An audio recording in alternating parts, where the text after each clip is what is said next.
इस short video के माध्यम से हम लोग पढ़ेंगे एंटागोनिस्टिक हार्मोन्स एंड होम्योस्टैसिस। यहाँ पर दो हार्मोन के नाम लिखे हुए हैं, एक है इंसुलिन, दूसरा है ग्लूकागॉन। ये दोनों हार्मोन सीक्रेट होते हैं कहाँ से? पैंक्रियाज से। पैंक्रियाज के अंदर इंडोक्राइन सेल का एक झुंड पाया जाता है जिसको हम क्या कहते हैं? Islets of Langerhans. उस आइलेट्स ऑफ लंगरहैंस में दो तरीके के सेल होते हैं, एक होता है अल्फा सेल, दूसरा होता है बीटा सेल। तो बीटा सेल से सीक्रेट होने वाला जो हार्मोन है उसको कहते हैं इंसुलिन, और जो अल्फा सेल से सीक्रेट होने वाला हार्मोन है उसको कहते हैं हम ग्लूकागॉन। तो दोनों हार्मोन एक दूसरे के विपरीत काम करता है। एक बॉडी के अंदर जो ब्लड है उसमें जो ग्लूकोज का लेवल है एक कम करता है, और दूसरा जो है ग्लूकोज के लेवल को बढ़ाता है।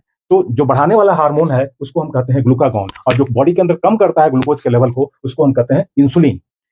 तो ग्लूकागॉन कैसे काम करता है कि अगर ब्लड के अंदर ग्लूकोज का लेवल नॉर्मल लेवल से अगर कम हो जाए, लो हो जाए, तो अल्फा सेल एक्टिव हो जाता है और ये अल्फा सेल ग्लूकागॉन हार्मोन का सिक्रेशन करता है। अब ये ग्लूकागॉन हार्मोन क्या करता है? To achieve the normal level ये ग्लाइकोजेन को ग्लूकोज में कन्वर्ट करता है। उस प्रोसेस को हम क्या कहते हैं? ग्लाइकोजेनोलाइसिस। तो ये जो प्रोसेस है ग्लाइकोजेनोलाइसिस का वो होता कहाँ है? लीवर में और मसल्स के अंदर। तो लीवर और मसल्स के अंदर जो ग्लूकोज है हमारा स्टोर रहता है in the form of glycogen. So glycogen से ग्लूकोज में कन्वर्ट करता है नॉर्मल लेवल को अचीव करने के लिए। लेकिन जैसे ही नॉर्मल लेवल से ग्लूकोज का लेवल हाई होता है वैसे ही क्या होता है? बीटा सेल एक्टिव हो जाता है, और जब बीटा सेल एक्टिव होता है तो वह इंसुलिन सीक्रेट करता है, और वह जो इंसुलिन क्या करता है, वो जो हाई लेवल है ग्लूकोज का उसको फिर से नॉर्मल लेवल अचीव करने के लिए वह ग्लूकोज को ग्लाइकोजन में कन्वर्ट कर देता है। उस प्रोसेस को कहते हैं ग्लाइकोजेनेसिस। इस तरीके से ब्लड के अंदर नॉर्मल ग्लूकोज लेवल को मेंटेन करता है ये दोनों हार्मोन। तो यह जो नॉर्मल लेवल है जिसको मेंटेन करता है ये दोनों हार्मोन, तो उस प्रोसेस को हम क्या कहते हैं? उसके लिए एक टर्म दिया गया है जिसको हम कहते हैं होम्योस्टैसिस, और इस हार्मोन के पेयर को हम क्या कहते हैं? Antagonistic hormone